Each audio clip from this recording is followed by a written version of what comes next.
വചനമേ നിത്യജീവന്റെ ആധാരമേ, രക്ഷയേകിടും സത്യമാർഗമേ, എന്റെ ആത്മാവിനാശ്വാസമേ. വചനം വചനം വചനം. ന്യായാധിപന്മാരുടെ പുസ്തകം 8-ാം അധ്യായം. എഫ്രായിംകാർ ഗിദിയോനോട് പറഞ്ഞു, എന്തുകൊണ്ടാണ് ഞങ്ങളോട് നീ ഇക്കാര്യം ചെയ്തത്? മിദ്യാനുമായി നീ യുദ്ധത്തിന് പോയപ്പോൾ ഞങ്ങളെ വിളിച്ചില്ല. അങ്ങനെ അവർ അവനുമായി ശക്തമായി കലഹിച്ചു. അവൻ അവരോട് പറഞ്ഞു, നിങ്ങൾ ചെയ്തതിന് സമം ഞാനിപ്പോൾ എന്തു ചെയ്തു? എഫ്രായിമിന്റെ കാലപ്പെറുക്കൽ അബിയേറസിന്റെ കൊയ്ത്തിനേക്കാൾ മെച്ചമല്ലേ? മിദ്യാൻ പ്രഭുക്കന്മാരായ ഓറബിനെയും സേബിനെയും ദൈവം നിങ്ങളുടെ കയ്യിലാണ് ഏൽപ്പിച്ചത്. നിങ്ങളെപ്പോലെ എനിക്കെന്താണ് ചെയ്യാൻ കഴിഞ്ഞിട്ടുള്ളത്? അവൻ ഇക്കാര്യം പറഞ്ഞപ്പോൾ അവനെതിരെയുള്ള അവരുടെ വികാരം അടങ്ങി.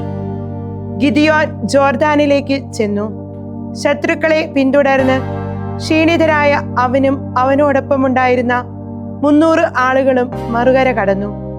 സുക്കോത്തിലെ ആളുകളോട് അവൻ പറഞ്ഞു, എന്റെ അനുയായികൾക്ക് കുറച്ച് അപ്പം ദയവായി തരുവിൻ, എന്തെന്നാൽ അവർ ക്ഷീണിതരാണ്.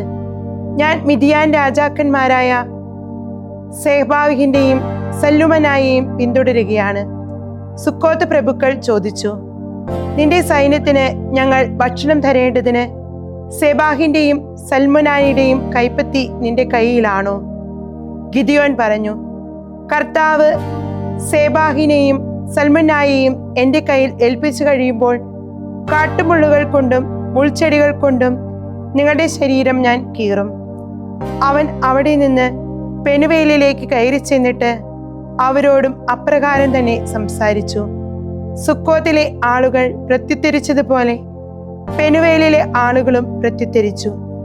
പെനുവേലിലെ ആളുകളോട് അവൻ ഇപ്രകാരം പറഞ്ഞു, സുരക്ഷിതമായി തിരിച്ചു വരുമ്പോൾ ഞാൻ ഈ ഗോപുരം തകർക്കും. സേബാഹും സൽമുന്നായും കാർക്കോറിയിലായിരുന്നു. പൗരസ്ത്യരുടെ എല്ലാ താവളങ്ങളിലും നിന്ന് അവശേഷിച്ച 10,000-ഓളം വരുന്ന അവരുടെ സൈന്യങ്ങളും അവരോടൊപ്പം ഉണ്ടായിരുന്നു. നിബന്ധിച്ചവരാകട്ടെ പാളയം തീരുന്ന 1,10,000 ആളുകൾ. ഗിദിയോൻ സേബാഹിനെയും യോഗ്ബയയ്ക്കും കിഴക്കുള്ള കൂടാരവാസികളുടെ പാതയിലൂടെ കയറി ചെന്ന് സൈന്യം പ്രതീക്ഷിക്കാതിരിക്കെ താവളം ആക്രമിച്ചു. സേബാഹും സൽമുന്നായും പലായനം ചെയ്തു. അവൻ അവരെ പിന്തുടർന്നു. മിദ്യാനിലെ 2 രാജാക്കന്മാരായ സേബാഹിനെയും സൽമുന്നായെയും കീഴടക്കി. താവളം മുഴുവൻ അവൻ ഭീതിയിലാക്കി. അനന്തരം യോവാഷിന്റെ പുത്രൻ ഗിദിയോൻ ഹെരസ് കയറ്റം വഴി യുദ്ധത്തിൽ നിന്നും മടങ്ങി. അവൻ സുക്കോത്തുകാരനായ ഒരു ചെറുപ്പക്കാരനെ പിടികൂടി ചോദ്യം ചെയ്തു. അയാൾ സുക്കോത്ത് പ്രഭുക്കളും അതിന്റെ ശ്രേഷ്ഠന്മാരുമായ 77 ആളുകളെ കുറിച്ച് അവന്റെ പക്കൽ എഴുതി കൊടുത്തു. അവൻ ചെന്ന് സുക്കോത്തിലെ ആളുകളോട് പറഞ്ഞു, ഇതാ സേബാഹും സൽമുന്നായും ഇവരെ കുറിച്ചാണ്. നിന്റെ ക്ഷീണിച്ച ആളുകൾക്ക് ഞങ്ങൾ ഭക്ഷണം കൊടുക്കാൻ സേബാഹിന്റെയും സൽമുന്നായുടെയും കൈപ്പത്തി നിന്റെ കയ്യിലായോ എന്ന് ചോദിച്ച് നിങ്ങൾ എന്നെ അധിക്ഷേപിച്ചത്. അവൻ പട്ടണത്തിലെ ശ്രേഷ്ഠന്മാരെ കൊണ്ടുവന്നു, ഒപ്പം കാട്ടുമുള്ളുകളും മുൾച്ചെടികളും. അവ കൊണ്ട് സുക്കോത്തിലെ ആളുകളെ അവൻ പാഠം പഠിപ്പിച്ചു. പെനുവേൽ ഗോപുരം അവൻ തകർക്കുകയും നഗരത്തിലെ ആളുകളെ കൊന്നൊടുക്കുകയും ചെയ്തു.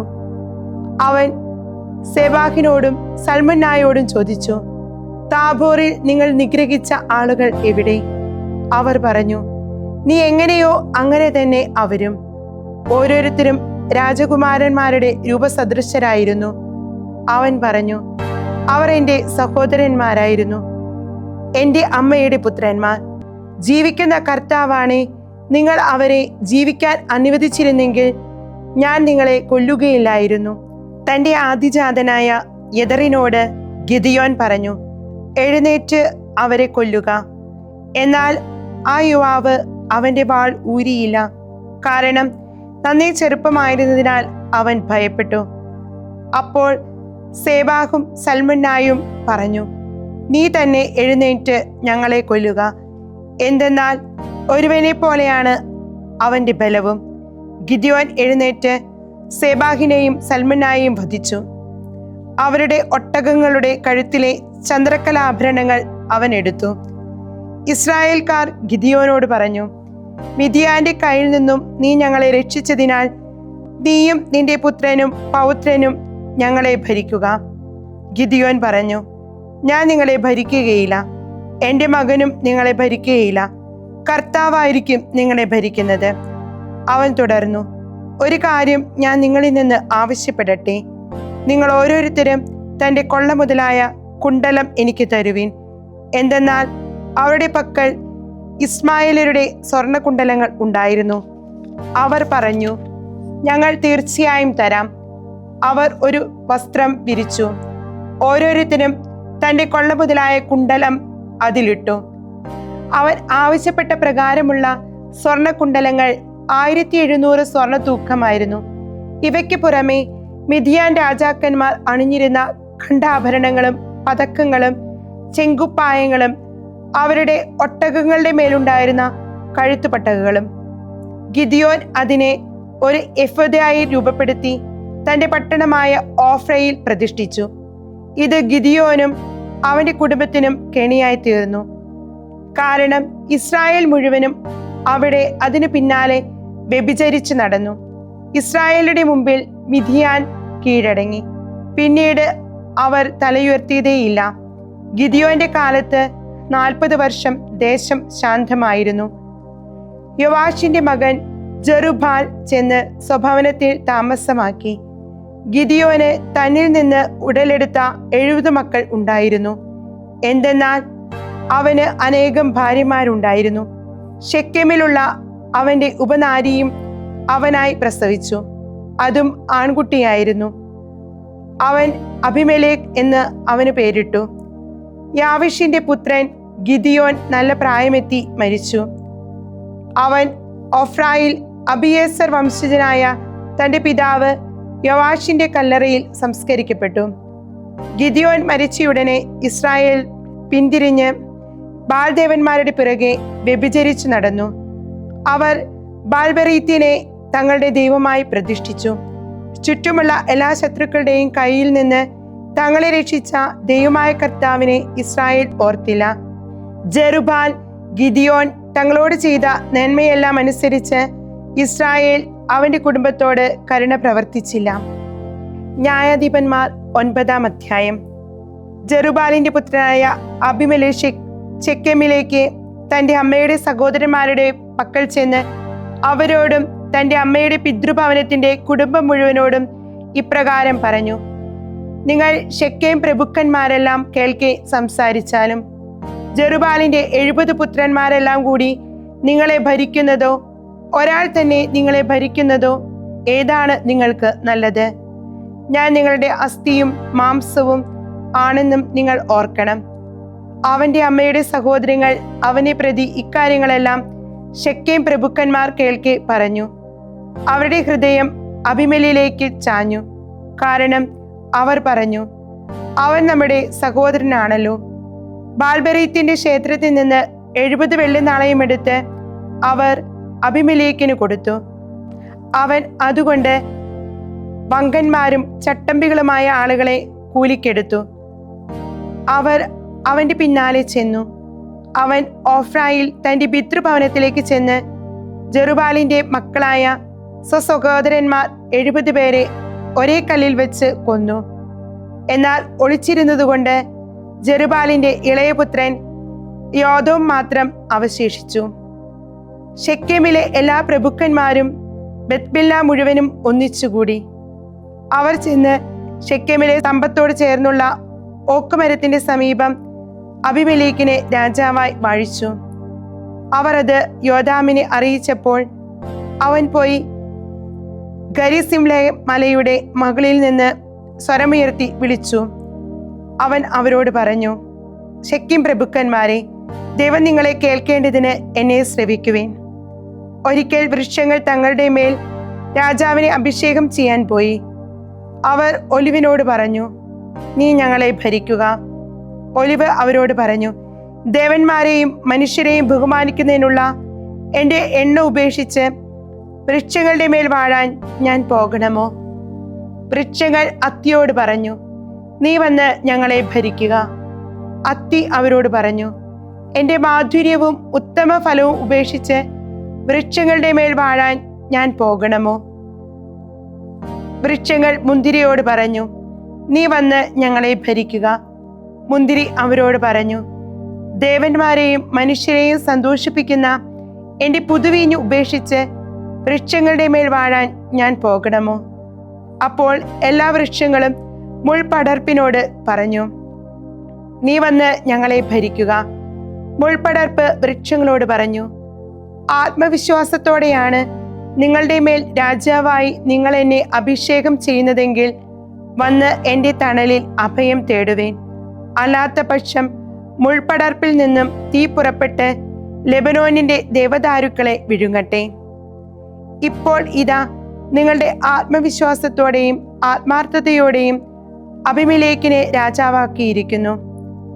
എന്നാൽ ജെറുബാലിനോടും അവന്റെ ഭവനത്തോടും നിങ്ങൾ നന്മ പ്രവർത്തിച്ചിരുന്നെങ്കിൽ, അവന്റെ കരങ്ങളുടെ പ്രവൃത്തിഫലം പോലെ നിങ്ങൾ അവനോട് ചെയ്തിരുന്നെങ്കിൽ, എന്തെന്നാൽ എൻ്റെ പിതാവ് നിങ്ങൾക്ക് വേണ്ടി പോരാടി ജീവൻ പരിത്യജിച്ച് മിദ്യാന്റെ കയ്യിൽ നിന്ന് നിങ്ങളെ രക്ഷിച്ചു. എന്നാൽ നിങ്ങൾ എൻ്റെ പിതാവിൻ്റെ കുടുംബത്തിനെതിരെ ഇന്ന് ഉയർന്നിരിക്കുന്നു. അവൻ്റെ 70 മക്കളെ ഒരേ കല്ലിൽ വെച്ച് നിങ്ങൾ വധിച്ചു. എന്നിട്ട് അവൻ്റെ ദാസിപുത്രൻ അബിമേലെക്കിനെ അവൻ നിങ്ങളുടെ ചാർച്ചക്കാരനായതുകൊണ്ട് ശെക്കേം പൗരന്മാരുടെ മേൽ രാജാവാക്കുകയും ചെയ്തിരിക്കുന്നു. നിങ്ങൾ ആത്മവിശ്വാസത്തോടും ആത്മാർത്ഥതയോടുമാണ് ഈ ദിവസം ജെറുബാലിനോടും അവന്റെ കുടുംബത്തോടും പ്രവർത്തിച്ചതെങ്കിൽ അബിമേലെക്കിൽ നിങ്ങൾ സന്തോഷിച്ചു കൊള്ളുവേൻ. അവൻ നിങ്ങളിലും സന്തോഷിക്കട്ടെ. ശെക്കേം പൗരന്മാരെയും ബത്മോലിനെയും വിഴുങ്ങാൻ അബിമേലെക്കിൽ നിന്ന് തീ പുറപ്പെടുന്നില്ലെങ്കിൽ, ശെക്കേമിൽ നിന്നും ബത്മേലിൽ നിന്നും തീ പുറപ്പെട്ട് അബിമേലെക്കിനെ വിഴുങ്ങട്ടെ. യോഥാം പലായനം ചെയ്തു. അവൻ സ്വസഹോദരനായ അബിമേലെക്കിന്റെ മുമ്പിൽ നിന്ന് ഒളിച്ച് ബേറിൽ ചെന്ന് അവിടെ പാർത്തു. അബിമേലെക്ക് 3 വർഷം ഇസ്രായേൽ ഭരിച്ചു. അബിമേലെക്കിനും ശെക്കേം പൗരന്മാർക്കും ഇടയ്ക്ക് ദൈവം ഒരു ദുഷ്ടാരൂപിയെ അയച്ചു. ശെക്കേം പൗരന്മാർ അബിമേലെക്കിനെ വഞ്ചിച്ച് ജെറുബാലിന്റെ 70 മക്കളോടുള്ള അക്രമം പുറത്തു കൊണ്ടുവരുന്നതിനും അവരുടെ രക്തകുറ്റം അവരെ വധിച്ച അവരുടെ സഹോദരനായ അബിമേലെക്കിന്റെ മേലും സ്വസഹോദരരെ വധിക്കാൻ അവന്റെ കരങ്ങൾക്ക് കരുത്തു പകർന്ന ശെക്കേം പൗരന്മാരുടെ മേലും ചുമത്തുന്നതിന് വേണ്ടിയായിരുന്നു അത്. ശെക്കേം പൗരന്മാർ അവനെതിരെ മലമുകളിൽ പതിയിരിപ്പുകാരെ നിയോഗിച്ചു. ആ വഴിയിൽ അവരെ കടന്നുപോയ ഓരോരുത്തരെയും അവർ കൊള്ളയടിച്ചു. അബിമേലെക്കിന് ഈ വാർത്ത ലഭിച്ചു. ഏബദിന്റെ പുത്രനായ ഗാൽ തന്റെ സഹോദരങ്ങളോടൊപ്പം വന്നു. അവർ ശെക്കേമിൽ പാർത്തു. ശെക്കേം പൗരന്മാർ അവനിൽ വിശ്വാസം അർപ്പിച്ചു. അവർ വയലിൽ ഇറങ്ങി തങ്ങളുടെ മുന്തിരി ശേഖരിച്ച് ചവിട്ടിപ്പിഴിഞ്ഞ് ആഘോഷം നടത്തി. അവർ തങ്ങളുടെ ദേവന്റെ ക്ഷേത്രത്തിൽ ചെന്ന് തിന്നും കുടിച്ചും അബിമേലെക്കിനെ ശപിച്ചു. ഏബദിന്റെ പുത്രൻ ഗാൽ ചോദിച്ചു, ആരാണ് അബിമേലെക്ക്? അവനെ സേവിക്കേണ്ടതിന് ആരാണ് ശെക്കേംകാരായ നമ്മൾ? അവൻ ജെറുബാലിന്റെ പുത്രനും സെബൂൾ അവന്റെ കാര്യസ്ഥനുമല്ലേ? നിങ്ങൾ ശെക്കേമിന്റെ പിതാവായ ഹാമോറിന്റെ ആളുകളെ സേവിക്കുവിൻ. നമ്മൾ എന്തിന് അവനെ സേവിക്കണം? ഈ ജനത്തെ എൻ്റെ കയ്യിൽ കിട്ടിയിരുന്നെങ്കിൽ ഞാൻ അബിമേലെക്കിനെ നീക്കം ചെയ്യുമായിരുന്നു. അവൻ അബിമേലെക്കിനോട് പറഞ്ഞു, നിന്റെ സൈന്യത്തെ വലുതാക്കി ഇറങ്ങി വരിക. ഏബദിന്റെ മകൻ ഗാൽ പറഞ്ഞത് കേട്ടപ്പോൾ നഗരാധിപനായ സെബൂളിന്റെ കോപം ജ്വലിച്ചു. അവൻ തൊറുമായിൽ അബിമേലെക്കിന്റെ അടുത്തേക്ക് ദൂതന്മാരെ ഇപ്രകാരം പറഞ്ഞയച്ചു, ഇതാ, ഏബദിന്റെ പുത്രൻ ഗാലും അവന്റെ സഹോദരങ്ങളും ശെക്കേമിൽ വന്നിരിക്കുന്നു. ഇതാ, അവർ നിനക്കെതിരെ പട്ടണത്തെ ഇളക്കി വിടുന്നു. അതുകൊണ്ട് ഇപ്പോൾ രാത്രി തന്നെ നീയും നിന്നോടൊപ്പമുള്ള ജനവും ഉണർന്ന് വയലിൽ പതിയിരിക്കുക. പ്രഭാതമാകുമ്പോൾ സൂര്യൻ ഉദിക്കുമ്പോൾ തന്നെ നീ എഴുന്നേറ്റ് പട്ടണത്തിനെതിരെ പാഞ്ഞു കയറണം. അവനും അവനോടൊപ്പമുള്ള ജനവും നിനക്കെതിരെ പുറത്തേക്ക് വരുമ്പോൾ അവനോട് നിന്റെ കഴിവിനനുസരിച്ച് വർത്തിക്കുക. അബിമേലെക്കും അവനോടൊപ്പമുള്ള ജനം മുഴുവനും രാത്രി എഴുന്നേറ്റ് ശെക്കേമിനെതിരായി 4 ഗണങ്ങളായി പതിയിരുന്നു. ഏബദിന്റെ പുത്രനായ ഗാൽ പുറത്തു വന്ന് നഗരത്തിന്റെ പ്രവേശന കവാടത്തിങ്കൽ നിന്നു. അബിമേലെക്കും അവനോടൊപ്പമുള്ള ജനവും ഒളിയിടത്തിൽ നിന്ന് എഴുന്നേറ്റു. ജനത്തെ കണ്ടപ്പോൾ ഗാൽ സെബൂളിനോട് പറഞ്ഞു, ഇതാ മലമുകളിൽ നിന്ന് ജനം ഇറങ്ങി വരുന്നു. സെബൂൾ അവനോട് പറഞ്ഞു, മലയുടെ നിഴലാണ് നീ ആളുകളെ പോലെ കാണുന്നത്. ഗാലിന്റെ സംസാരം തുടർന്നു. അവൻ പറഞ്ഞു, അതാ ദേശത്തിന്റെ ഉയർന്ന പ്രദേശത്ത് നിന്ന് ജനം ഇറങ്ങി വരുന്നു. മേനോനിന്റെ ഓക്കുമരത്തിന്റെ വഴിയിൽ നിന്നും ഒരു കൂട്ടം വരുന്നു. സെബൂൾ അവനോട് ചോദിച്ചു, ആരാണ് അബിമേലെക്ക്? നാം എന്തിന് അവനെ സേവിക്കണം എന്ന് പറഞ്ഞ് നിന്റെ നാവ് ഇപ്പോൾ എവിടെ? നീ തള്ളിപ്പറഞ്ഞ ജനമല്ലേ ഇത്? നീ പോയി അവരോട് ഇപ്പോൾ യുദ്ധം ചെയ്യുക. ഗാൽ പുറത്തിറങ്ങി ശെക്കീം പൗരന്മാരുടെ മുമ്പിൽ വെച്ച് അബിമേലെക്കിനോട് യുദ്ധം ചെയ്തു. അബിമേലെക്ക് അയാളെ പിന്തുടർന്നു. അയാൾ അവന്റെ മുമ്പിൽ നിന്ന് പലായനം ചെയ്തു. വധിക്കപ്പെട്ട അനേകർ പട്ടണ കവാടം വരെ വീണ് കിടന്നിരുന്നു. അബിമേലെക്ക് അറുമായിൽ തങ്ങി. ഗാലിനെയും അവന്റെ സഹോദരങ്ങളെയും ശെക്കേമിൽ താമസിക്കാൻ അനുവദിക്കാതെ സെബൂൾ പുറത്താക്കി. അടുത്ത ദിവസം ജനം വയലിലേക്ക് പുറപ്പെട്ടു. അത് അബിമേലെക്കിനെ അവർ അറിയിച്ചു. അവൻ സൈന്യത്തെ കൊണ്ടുവന്ന് അവരെ 3 ഗണങ്ങളായി ഭാഗിച്ച് വയലിൽ പതിയിരുത്തി. ഇതാ അവൻ നോക്കിയപ്പോൾ ജനം പട്ടണത്തിൽ നിന്ന് പുറത്തേക്ക് വരുന്നു. അപ്പോൾ അവൻ അവർക്കെതിരെ എഴുന്നേറ്റ് ചെന്ന് അവരെ കൊന്നു. അബിമേലെക്കും അവനോടൊപ്പമുള്ള ഗണവും പാഞ്ഞു ചെന്ന് നഗരത്തിന്റെ പ്രവേശന കവാടത്തിൽ നിന്നു. മറ്റു 2 ഗണങ്ങൾ പാഞ്ഞു ചെന്ന് വയലിൽ ഉണ്ടായിരുന്നവരെയെല്ലാം കൊന്നു. അബിമേലെക്ക് ആ ദിവസം മുഴുവൻ പട്ടണത്തോട് യുദ്ധം ചെയ്ത് ആ പട്ടണം പിടിച്ചെടുത്തു. അതിലുണ്ടായിരുന്ന ജനത്തെയെല്ലാം കൊന്നു. അവൻ പട്ടണം ഇടിച്ചു നിരത്തി, അതിൽ ഉപ്പ് വിതറി. ശെക്കീം ഗോപുരത്തിന്റെ പ്രമാണികളെല്ലാം ഇത് കേട്ടപ്പോൾ എൽബെരീത്ത് ക്ഷേത്രത്തിന്റെ കോട്ടയിൽ പോയി. ശെക്കീം ഗോപുരത്തിന്റെ പ്രമാണികളെല്ലാം ഒരുമിച്ച് കൂടിയിരിക്കുന്നു എന്ന് അബിമേലെക്കിന് വാർത്ത ലഭിച്ചു. അബിമേലെക്കും അവനൊപ്പമുള്ള ജനവും മുഴുവനും സൽമോൻ മലയിലേക്ക് കയറി. അവൻ കോടാലി കയ്യിലെടുത്ത് മരച്ചില്ലകൾ വെട്ടി അത് പൊക്കി തൻ്റെ തോളിൽ വെച്ചു. എന്നിട്ട് കൂടെയുള്ള ജനത്തോട് അവൻ പറഞ്ഞു, ഞാൻ ചെയ്യുന്നതായി നിങ്ങൾ കാണുന്നത് എന്നെ പോലെ നിങ്ങളും വേഗം ചെയ്യുവിൻ. എല്ലാ ജനങ്ങളും ഒരു ചില്ല വീതം വെട്ടി അബിമേലെക്കിന്റെ പിന്നാലെ ചെന്ന് കോട്ടയോട് ചേർത്തിട്ട് അവയ്ക്ക് തീ കൊളുത്തി. സ്ത്രീകളും പുരുഷന്മാരും ഉൾപ്പെടെ 1000-ഓളം വരുന്ന ശെക്കീം ഗോപുരത്തിന്റെ പ്രമാണികളെല്ലാം കൊല്ലപ്പെട്ടു. പിന്നീട് അബിമേലെക്ക് തെസ്ബലിലേക്ക് ചെന്ന് തെസ്ബലിൽ പാളയമടിച്ച് അത് പിടിച്ചടക്കി. പട്ടണമധ്യത്തിൽ ഒരു ബലിഷ്ഠ ഗോപുരമുണ്ടായിരുന്നു. എല്ലാ സ്ത്രീ പുരുഷന്മാരും പട്ടണത്തിലെ എല്ലാ പ്രമാണികളും അവിടേക്കോടി. തങ്ങളുടെ പിന്നിലായി വാതിൽ അടച്ചിട്ട് ഗോപുരത്തിന്റെ മുകൾത്തട്ടിൽ കയറി. അബിമേലെക്ക് ഗോപുരത്തിനടുത്തെത്തി അതിനോട് യുദ്ധം ചെയ്തു. ഗോപുരം അഗ്നിക്കിരയാക്കാൻ അവൻ അതിന്റെ വാതിക്കൽ എത്തി. അപ്പോൾ ഒരു സ്ത്രീ തിരികല്ലിൻ പിള്ള അബിമേലെക്കിന്റെ തലയിലേക്ക് എറിഞ്ഞ് അവന്റെ തലയോട് ഉടച്ചു. ഉടനെ അവൻ തന്റെ ആയുധവാഹകനായ സേവകനെ വിളിച്ച് അവനോട് പറഞ്ഞു, അവനെ ഒരു സ്ത്രീ കൊന്നു എന്ന് എന്നെക്കുറിച്ച് പറയാതിരിക്കാൻ നിന്റെ വാൾ ഊരി എന്നെ വധിക്കുക. സേവകൻ അവനെ വെട്ടി. അവൻ മരിച്ചു. അബിമേലെക്ക് മരിച്ചെന്ന് കണ്ട ഇസ്രായേൽക്കാർ ഓരോരുത്തരും താതാങ്ങളുടെ സ്ഥലങ്ങളിലേക്ക് പോയി. അങ്ങനെ തൻ്റെ 70 സഹോദരന്മാരെ കൊന്ന് സൗത്ത് പിതാവിനോട് ചെയ്ത അബിമേലെക്കിന്റെ തിന്മ ദൈവം തിരിച്ചു നൽകി. ശെക്കേമിലെ ആളുകളുടെ മുഴുവൻ തിന്മയും ദൈവം അവരുടെ തലയിൽ തിരിച്ചു നൽകി. ജെറുബ്ബാലിന്റെ പുത്രനായ യോദോമിന്റെ ശാപം അവരുടെ മേൽ വന്നു പതിച്ചു. സുഭാഷിതങ്ങൾ 14-ാം അധ്യായം. ജ്ഞാനമഹതി തൻ്റെ വീട് പണിയുന്നു, ഭോഷത്വം തൻ്റെ കൈകൾ കൊണ്ട് അത് ഇടിച്ചു നിരത്തുന്നു. സ്വന്തം പരമാർത്ഥതയിൽ ചരിക്കുന്നവൻ കർത്താവിനെ ഭയപ്പെടുന്നവനാണ്. കുടിലമാർഗി അവിടത്തെ നിന്ദിക്കുന്നു. ഭോഷന്റെ വായിൽ അഹന്തയുടെ വടിയുണ്ട്.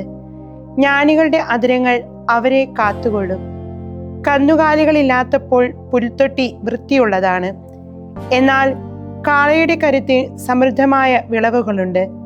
വിശ്വസ്തനായ സാക്ഷി കള്ളം പറയുന്നില്ല, കപടസാക്ഷി കള്ളത്തരങ്ങൾ മൊഴിയുന്നു.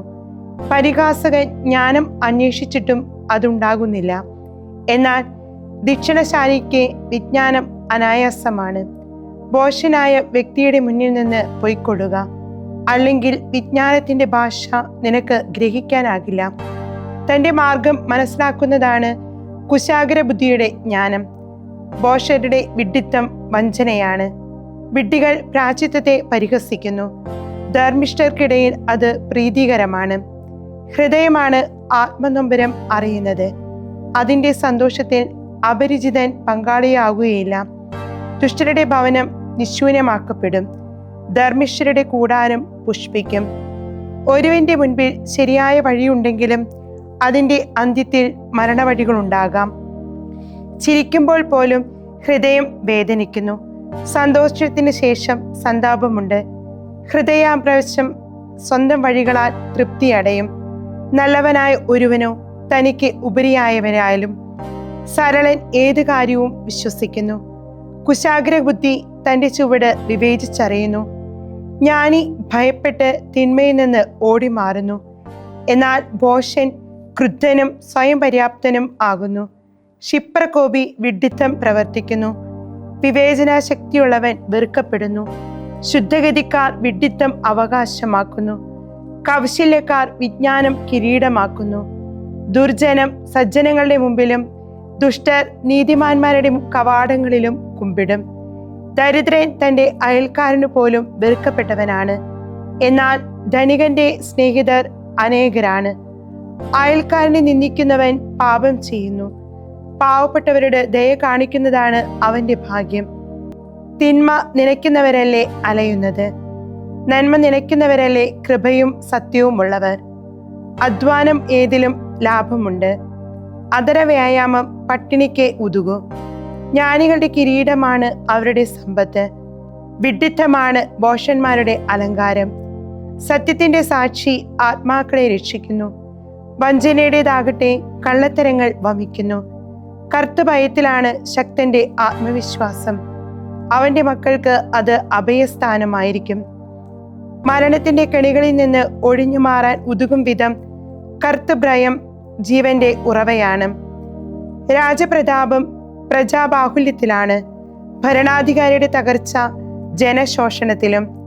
കോപവിമുഖത വിവേകാധിക്യമാണ്, ഓജസ്സുറ്റവൻ വിഡ്ഢിത്തം ഉയർത്തുന്നു. പ്രശാന്തമായ മനസ്സാണ് ശരീരങ്ങളുടെ ജീവൻ, അസൂയ അസ്ഥികളുടെ ജീർണതയും. ദരിദ്രനെ ധരിക്കുന്നവൻ അവന്റെ സൃഷ്ടാവിനെ നിന്ദിക്കുന്നു. അഗതിയോട് ദയ കാണിക്കുന്നവൻ അവിടുത്തെ ബഹുമാനിക്കുന്നു. ദുഷ്ടൻ തൻ്റെ തിന്മയിൽ പുറന്തള്ളപ്പെടുന്നു, നീതിമാൻ തൻ്റെ നിഷ്കളങ്കതയിൽ അഭയം കണ്ടെത്തും. തീക്ഷ്ണശാലിയുടെ മനസ്സിൽ ജ്ഞാനം കുടികൊള്ളുന്നു. ഭോഷന്മാരുടെ ഇടയിൽ വിഡ്ഢിത്തവും. നീതി ജനതയെ ഉത്കർഷത്തിൽ എത്തിക്കുന്നു, പാപം ജനപദങ്ങൾക്ക് അപകീർത്തിയത്രേ. ബുദ്ധിമാനായ സേവകന് രാജാവിന്റെ പ്രീതിയുണ്ട്, ലജ്ജാവഹമായി പ്രവർത്തിച്ചാൽ അവന്റെ ശോഭമുണ്ടാകും. വിശുദ്ധ ലൂക്ക എഴുതിയ സുവിശേഷം 15-ാം അധ്യായം 11 മുതലുള്ള തിരുവചനങ്ങൾ. അവൻ പറഞ്ഞു, ഒരു മനുഷ്യന് 2 പുത്രന്മാർ ഉണ്ടായിരുന്നു. ഇളയവൻ പിതാവിനോട് പറഞ്ഞു, പിതാവേ, സ്വത്തിൽ എൻ്റെ ഓഹരി എനിക്ക് തരിക. അവൻ സ്വത്ത് അവർക്കായി ഭാഗിച്ചു. ഏറെ താമസിക്കാതെ ഇളയ മകൻ എല്ലാം ശേഖരിച്ചുകൊണ്ട് ദൂരദേശത്തേക്ക് പോയി. അവിടെ ധൂർത്തനായി ജീവിച്ച് തനിക്കുള്ളത് ദുർവ്യയം ചെയ്തു. അവൻ എല്ലാം ചെലവഴിച്ചു കഴിഞ്ഞപ്പോൾ ആ ദേശമാകെ ഒരു കഠിനക്ഷാമമുണ്ടാവുകയും അവൻ ഞെരുക്കത്തിലാവുകയും ചെയ്തു. അവൻ ആ ദേശത്തെ ഒരു പൗരന്റെ അടുത്ത് ആശ്രയം തേടി. അയാൾ അവനെ പന്നികൾ തീറ്റാൻ വയലിലേക്ക് അയച്ചു. പന്നി തിന്നിരുന്ന തവിട് കൊണ്ട് വിശപ്പ് മാറ്റാൻ അവൻ ആശിച്ചു, പക്ഷേ ആരും അവന് കൊടുത്തില്ല. അപ്പോൾ തന്നിലേക്ക് തിരിഞ്ഞ് അവൻ പറഞ്ഞു, എൻ്റെ പിതാവിൻ്റെ എത്രയോ കൂലിക്കാർക്ക് സുഭിക്ഷമായി ഭക്ഷണമുണ്ട്, ഞാനോ ഇവിടെ വിശപ്പ് കൊണ്ട് നശിക്കുന്നു. ഞാൻ എഴുന്നേറ്റ് എൻ്റെ പിതാവിൻ്റെ അടുത്തേക്ക് പോകും. ഞാൻ അവനോട് പറയും, പിതാവേ, സ്വർഗത്തിനെതിരായും നിന്റെ മുമ്പിലും ഞാൻ പാപം ചെയ്തു. നിന്റെ പുത്രൻ എന്ന് വിളിക്കപ്പെടാൻ ഞാൻ ഇനി യോഗ്യനല്ല. എന്നെ നിന്റെ കൂലിക്കാരിൽ ഒരുവനാക്കണമേ. അവൻ എഴുന്നേറ്റ് പിതാവിൻ്റെ അടുത്തേക്ക് ചെന്നു. ദൂരെ വച്ച് തന്നെ പിതാവ് അവനെ കണ്ടു. മനസ്സലിഞ്ഞ് ഓടിച്ചെന്ന് അവനെ കെട്ടിപ്പിടിച്ച് ചുംബിച്ചു. മകൻ പറഞ്ഞു, പിതാവേ, സ്വർഗത്തിനെതിരായും നിന്റെ മുമ്പിലും ഞാൻ പാപം ചെയ്തു. നിന്റെ പുത്രൻ എന്ന് വിളിക്കപ്പെടാൻ ഞാൻ ഇനി യോഗ്യനല്ല. പിതാവാകട്ടെ തൻ്റെ ദാസരോട് പറഞ്ഞു, ഉടനെ മേൽത്തരം മേലങ്കി കൊണ്ടുവന്ന് ഇവനെ ധരിപ്പിക്കുവേൻ. ഇവന്റെ കയ്യിൽ മോതിരവും പാദങ്ങളിൽ ചെരുപ്പും അണിയിക്കുവേൻ. കൊഴുപ്പിച്ച കാളക്കുട്ടിയെ കൊണ്ടുവന്ന് കൊല്ലുവേൻ. നമുക്ക് ഭക്ഷിച്ച് ആഹ്ലാദിക്കാം. എന്തെന്നാൽ എൻ്റെ ഈ മകൻ മൃതനായിരുന്നു, വീണ്ടും ജീവിക്കുന്നു. അവൻ നഷ്ടപ്പെട്ടവനായിരുന്നു, അവനെ കണ്ടുകിട്ടിയിരിക്കുന്നു. അവർ ആഹ്ലാദിക്കാൻ തുടങ്ങി. അവൻ്റെ മൂത്ത മകൻ വയലിലായിരുന്നു. അവൻ തിരിച്ചു വരുമ്പോൾ വീടിനടുത്ത് സംഗീതവും നൃത്താഘോഷവും കേട്ടു. അവൻ ഒരു വേലക്കാരനെ വിളിച്ച്, എന്താണിതൊക്കെ എന്ന് തിരക്കി. അവൻ പറഞ്ഞു, നിന്റെ സഹോദരൻ വന്നിട്ടുണ്ട്. അവനെ സുഖമായി തന്നെ തിരിച്ചു കിട്ടിയതുകൊണ്ട് നിന്റെ പിതാവ് കൊഴുപ്പിച്ച കാളക്കുട്ടിയെ കൊന്നിരിക്കുന്നു. അവൻ ക്രുദ്ധനായി അകത്ത് കയറാൻ വിസമ്മതിച്ചു. അപ്പോൾ പിതാവ് പുറത്തു വന്ന് അവനോട് സാന്ത്വനങ്ങൾ പറഞ്ഞു. എന്നാൽ അവൻ പിതാവിനോട് പറഞ്ഞു, നോക്കൂ, എത്ര വർഷമായി ഞാൻ നിനക്ക് ദാസവേല ചെയ്യുന്നു. ഒരിക്കലും നിന്റെ കൽപ്പന ഞാൻ ലംഘിച്ചിട്ടില്ല. എങ്കിലും എൻ്റെ കൂട്ടുകാരോടൊത്ത് ആഹ്ലാദിക്കാൻ ഒരാട്ടിൻകുട്ടിയെ പോലും നീ എനിക്ക് തന്നിട്ടില്ല. എന്നാൽ വേശ്യകളോട് കൂട്ടുചേർന്ന് നിന്റെ സ്വത്തെല്ലാം ദൂർത്തടിച്ച നിന്റെ ഈ മകൻ തിരിച്ചു വന്നപ്പോൾ അവന് വേണ്ടി നീ കൊഴുപ്പിച്ച കാളയെ കൊന്നിരിക്കുന്നു. അപ്പോൾ പിതാവ് പറഞ്ഞു, മകനെ, നീ എപ്പോഴും എന്നോട് കൂടെ ഉണ്ടല്ലോ. എൻ്റേതെല്ലാം നിന്റേതാണ്. ഇപ്പോൾ നമ്മൾ ആഹ്ലാദിക്കുകയും സന്തോഷിക്കുകയും വേണം. എന്തെന്നാൽ നിന്റെ ഈ സഹോദരൻ മൃതനായിരുന്നു, അവനിപ്പോൾ ജീവിക്കുന്നു. നഷ്ടപ്പെട്ടവനായിരുന്നു, ഇപ്പോൾ കണ്ടുകിട്ടിയിരിക്കുന്നു. ദൈവവചനമേ, നിത്യജീവന്റെ ആധാരമേ, രക്ഷയേകിടും സത്യമാർഗമേ, എൻ്റെ ആത്മാവിനാശ്വാസമേ.